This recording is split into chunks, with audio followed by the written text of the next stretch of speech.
Good morning class 8th।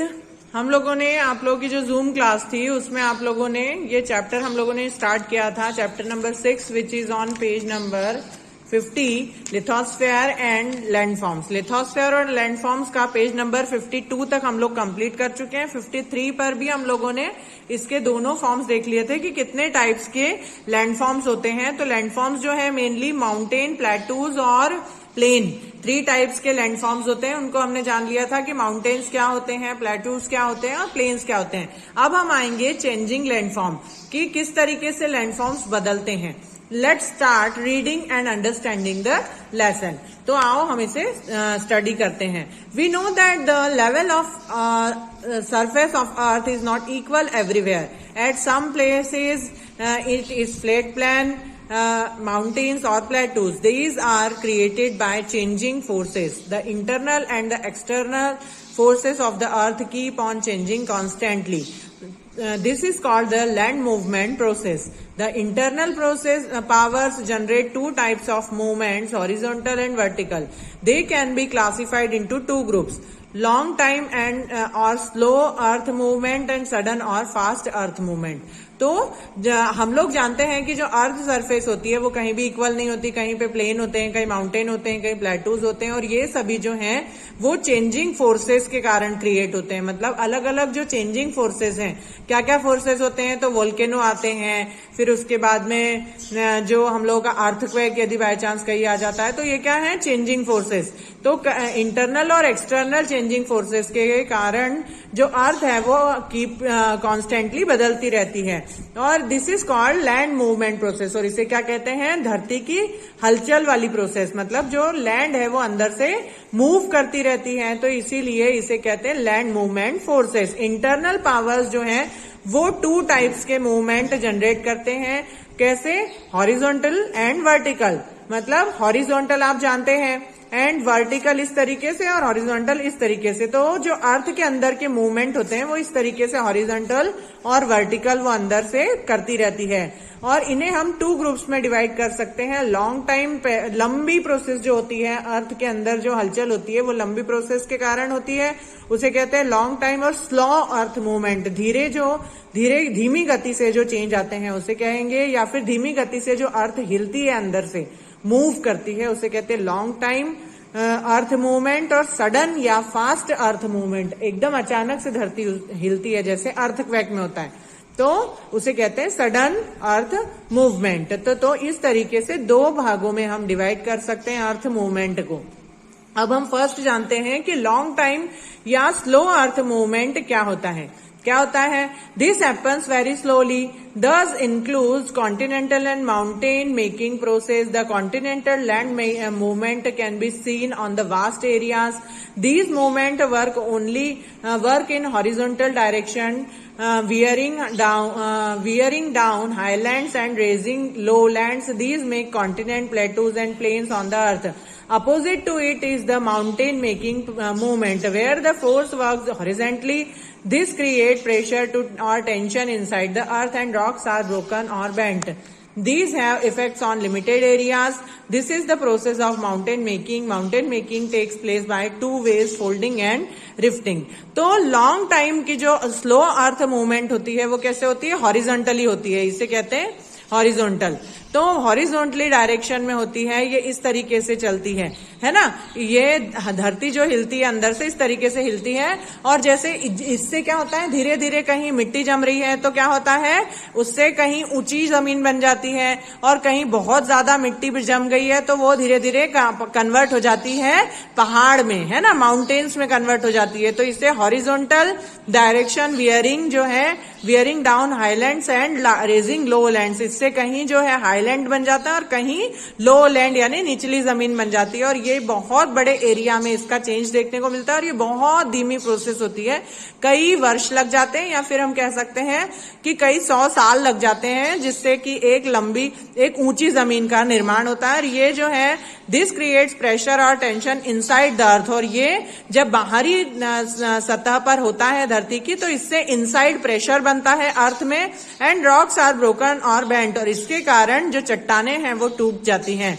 These have effects on limited area, और इसके कारण जो इफेक्ट पड़ता है वो थोड़े से एरिया में ही पड़ता है। जैसे आप लोग देखेंगे कि जैसे भूस्खलन आते हैं, जैसे ऊंचे ऊंचे पहाड़ खिसकते हैं, आपने देखा होगा हिमालय पर्वत पे, या फिर आप देखते हैं केदारनाथ बद्रीनाथ धाम जब यात्रा करते हैं तो वहां पे क्या होता है, पहाड़ टूट के गिरते हैं, तो उसका असर क्या होता है, उतने ही एरिया में होता है। तो ये प्रेशर जमीन में ज्यादा बन जाता है, उसके कारण भी होता है, और जो हम लोग जो प्रेशर डालते हैं पहाड़ों पर जाकर वहां पे, उस कारण भी ये इफेक्ट होता है और इससे पहाड़ खिसकते हैं या टूटते हैं। This is the process of mountain making, और ये जो प्रोसेस होती है लॉन्ग टाइम और स्लो अर्थ मूवमेंट, ये प्रोसेस क्या कहलाती है, माउंटेन मेकिंग प्रोसेस भी कहलाती है। और इसमें माउंटेन मेकिंग जो है वो 2 टाइप से होते हैं, फोल्डिंग या फिर रिफ्टिंग। तो फोल्डिंग माउंटेन्स क्या होते हैं अब हम देखते हैं। तो the horizontal land movement of in the earth causes wave-like bands in the rocks. Such bands are called folds. In it, the few parts of the rocks lift upwards due to the bending and some of them bend down. तो इस तरीके की जो process होती है ये होती है फोल्डिंग।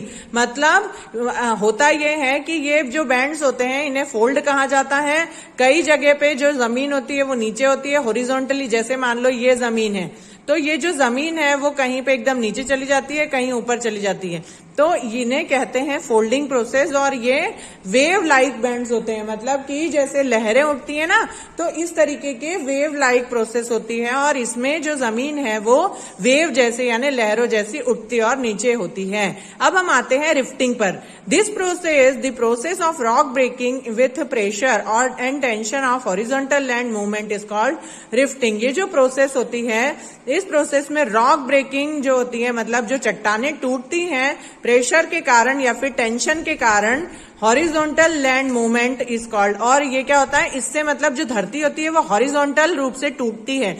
ये क्या होता है, हॉरिजॉन्टल होता है, और ये वर्टिकल होता है। तो ये जो जमीन जो हमारा जो धरती है वो हॉरिजॉन्टली ब्रेक होती है, उसे कहते हैं rifting. Few parts of the land lift and few part are go down. तो कई जो जमीन की जो सतह होती है वो ऊंची हो जाती है और कहीं पर नीचे हो जाती है। The rift valley और block mountain are the example of it. और जो रिफ्ट वैली है, यानी कि इस तरीके की जो वैलीज होती हैं जहां पर अचानक से धरती ऊपर है फिर नीचे है, इस तरीके से खाई आ गई, फिर चढ़ाव आ गया, फिर इस तरीके की प्लेन आ गई, तो ये क्या होता है, ये देखो फोर्स के कारण होता है कि यहां से प्रेशर बढ़ा और यहां पे कम था तो ये जमीन नीचे धस गई, या फिर ये कहें कि ये जमीन जो है नीचे खाली थी, यहां पे कुछ सतह खाली थी तो इसके कारण ये जमीन धस गई और यहां पे खाई बन गई। तो ये जो वैली है या फिर ब्लॉक माउंटेन है, ये एग्जाम्पल किसके हैं, रिफ्टिंग के, कि जमीन में जो अंदर हलचल होती है वो ये रिफ्टिंग के कारण होती है, जो अंडर प्रेशर बन रहा है उसके कारण। अब आते हैं हम सेकेंड जो पॉइंट है कि लैंड का जो मूवमेंट है वो सडन मूवमेंट कैसे होता है। Sometimes due to unexpected forces there occurs destructive events on the earth sudden with sudden land changes. अचानक से जो मतलब फोर्सेस लगती हैं और वो डिस्ट्रक्टिव होती है, यानी जिनसे विनाश होता है, और ऐसी जो फोर्सेस होती हैं इनके कारण जमीन अचानक से खिसक जाती है या उनमें अचानक से चेंजेस आ जाते हैं। और ये जो सडन चेंजेस होते हैं लैंड में, इसको हम कहते हैं सडन लैंड मूवमेंट। क्या कहा जाता है इसे, सडन लैंड मूवमेंट, जो कि अचानक से होते हैं। दीज हैपन इन 2 वे, ये 2 तरीके से होते हैं, वोल्केनो और अर्थक्वेक। इसके 2 एग्जांपल्स हैं। जब वोल्केनो आता है या फिर जब अर्थक्वेक आता है, तब जो जमीन में जो चेंजेस आते हैं उसे कहते हैं सडन चेंजेस। तो फर्स्ट होता है वोल्केनो। वोल्केनो क्या होता है, the volcano is prominent among agents which cause sudden changes on the earth. The volcano is a round hole और an open vent on the earth. The extremely hot gases, liquid hot water, pieces of rock, ash, smoke come out from the interior of the earth from this hole. The hole from which these substances came out is called volcanoes.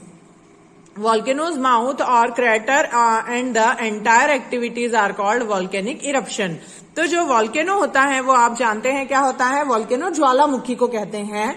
तो volcano जो होता है वो इस तरीके से होता है कि जमीन का मतलब मान लीजिए जो पहाड़ होता है ऊपर ऊपर जाने के बाद में वहां पर एक छेद जैसा या फिर एक होल जैसा दिखाई देता है, और इसके अंदर देखिए यहाँ पर हॉट रॉक मैग्मा होता है, मतलब यहाँ पे तरल पदार्थ होता है जो कि लिक्विड होता है, और वो गैसियस भी फॉर्म में होता है, लिक्विड भी फॉर्म में होता है, और ये उबलता रहता है ना। और धीरे धीरे इतना प्रेशर बढ़ जाता है कि ये फट जाता है, और इसकी वजह से जो ज्वालामुखी है, हम क्या कहते हैं हिंदी में उसे, ज्वालामुखी का फटना। और ये वोल्केनो जो होता है इसमें से क्या निकलता है, बहुत ज्यादा गर्म गर्म जो मैग्मा है वो निकलता है, और ये जमीन जो है यहाँ पे पूरी तरह से बदल जाती है। जब ये फट जाता है तो इसमें से कई सारा जो गर्म पदार्थ है वो निकलता है, और ये बाद में ठंडा होने के बाद में जमीन जैसे मतलब मान लीजिए चट्टाने बन जाती हैं। तो ये जो चट्टाने होती हैं इसकी वजह से भी जो चेंजेस आते हैं वो सडन होते हैं।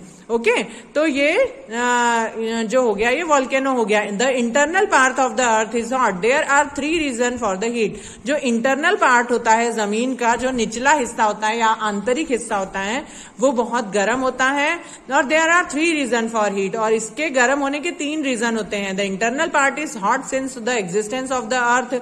जो अर्थ जब जमीन जो धरती जब बनी थी या फिर जब पृथ्वी बनी थी तभी से वो आग का गोला कहा जाता था, कि धरती जो है वो सन का एक पार्ट है, यानी कि सूर्य का एक हिस्सा टूट करके अलग हुआ था, तो इसीलिए वो शुरू से ही गर्म थी, तो इस कारण वो गर्म होती है अंदर से। The breakup of the radio active minerals in the interior of the earth creates heat. जो ब्रेकअप है, किसका ब्रेकअप, रेडियो एक्टिव मिनरल्स का। जो मिनरल्स अंदर रेडियो एक्टिव मिनरल्स हैं धरती के अंदर, वो अचानक से टूटते हैं, इसके कारण भी बहुत गर्मी बढ़ जाती है। Due to the outer pressure of the earth layer the internal parts become hot. और आउटर लेयर जो धरती का ऊपरी हिस्सा है उसके ऊपर प्रेशर बनने से भी आंतरिक हिस्से में गर्मी बढ़ जाती है और इससे वो गर्म हो जाते हैं। तो ये 3 रीजंस हैं किस बात के, कि धरती अंदर से गर्म क्यों है। ये 3 कारण है और ये आपको क्वेश्चन आंसर्स में भी है। According to scientist the earth crust is divided into pieces.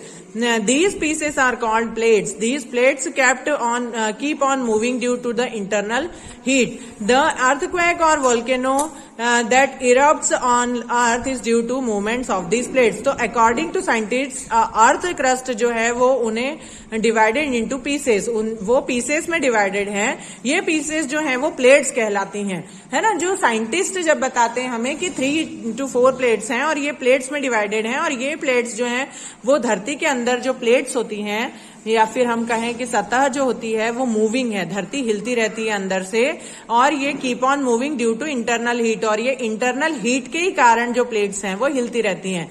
The earthquake और volcano that erupts on earth due to the movement of these plates. और इन्हीं प्लेट्स के अंदर हिलने से के कारण ही क्या होता है, अर्थक्वेक और वोल्केनो आते हैं।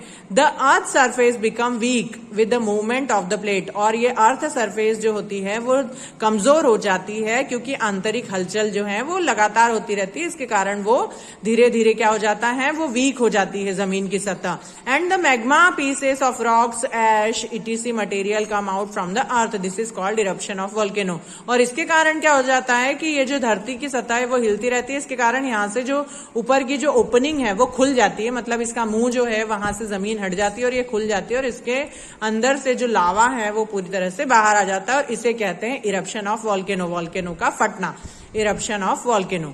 अब किस किस टाइप्स के वोल्केनो होते हैं, फर्स्ट होता है एक्टिव वोल्केनो, और सेकंड होता है स्लीपिंग या फिर डॉर्मेंट वोल्केनो, जो सोया हुआ वोल्केनो होता है, और थर्ड होता है डेड और एक्सटिंक्ट वोल्केनो। और थर्ड टाइप का वोल्केनो जो मृत वोल्केनो होता है। तो पहला जो एक्टिव वोल्केनो होता है जहां पे कि फ्रीक्वेंटली मतलब वोल्केनोज आते रहते हैं, the volcanoes which frequently erupt, जो कि जहां पे वोल्केनोज फटते रहते हैं उन्हें कहते हैं एक्टिव वोल्केनो, इसे कहा जाता है active volcano. The Etna and the Stromboli volcanoes of Italy are the examples. और इसके क्या एग्जाम्पल्स है, एटना एंड स्ट्रैम्बोली जो वोल्केनोज इटली में हैं उन्हें एक्टिव वोल्केनो कहा जाता है क्योंकि ये फटते ही रहते हैं और इसमें से मैग्मा जो लावा है वो निकलता ही रहता है। सेकेंड टाइप है वोल्केनो का स्लीपिंग या फिर डॉर्मेंट वोल्केनो। ये जो वोल्केनो होते हैं these are the volcanoes which are frequently erupting early but sometimes में suddenly erupt. These are called half active या डॉर्मेंट वॉल्केनो। ये वॉल्केनो सुप्त अवस्था में होते हैं, मतलब अचानक से कभी फट जाते हैं और कभी कभी नहीं भी फटते। मतलब ये है कि ये वॉल्केनो जो है ये कभी ही फटते हैं और अधिकतर ये जो है ये वॉल्केनो नहीं भी फटते।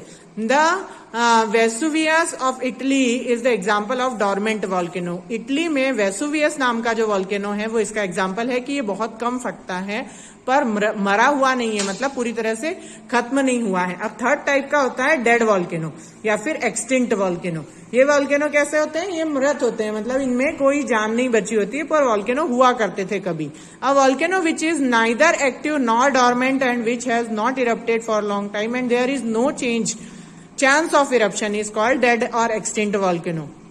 डेड वॉल्केनो ऐसे होते हैं जो कभी एक्टिव नहीं थे, ना कभी वो फटे, ना कभी फटेंगे आने वाले समय में इन्हें, पर वो वॉल्केनो है, मतलब वहां पे पिघला हुआ मैग्मा है पर चांसेस नहीं है कि वो फटे। तो ऐसे जो वॉल्केनो है उन्हें कहा जाता है डेड या फिर extinct volcano. The mount Kilimanjaro of Africa is the example of such volcano. तो माउंट किलिमंजारो जो अफ्रीका में है वो इसका एक एग्जाम्पल है। Most of the volcanoes are found near the coastal areas of Pacific Ocean. In the continental region, hence this region is called the Ring of Fire because of many active volcanoes in it. तो अधिकतर volcanoes जो हैं वो कहाँ पाए जाते हैं? Coastal areas यानी समुद्री तटों के किनारे पाए जाते हैं ऑफ द पैसिफिक ओशियन, जो कि पैसिफिक ओशियन के पास में है। इन द कॉन्टिनेंटल रीजन, इस रीजन में पैसिफिक ओशियन के पास में जो किनारे हैं वहां पर अधिकतर वॉल्केनोज हैं। Hence this region is called, और इसीलिए इस रीजन को क्या कहा जाता है? The region of fire because of many active volcanoes in it, क्योंकि यहाँ पर बहुत सारे एक्टिव वॉल्केनोज हैं। ठीक है, अब हम इसका एंडिंग करेंगे। ये आपका लेसन फिनिश ही होने वाला है, इसको हम फिनिश कर देंगे आज। इसका जो नेक्स्ट वीडियो आप कंटिन्यू में देख लीजिए, है ना। मैं आपको एक नेक्स्ट वीडियो में से फिनिश करती हूँ।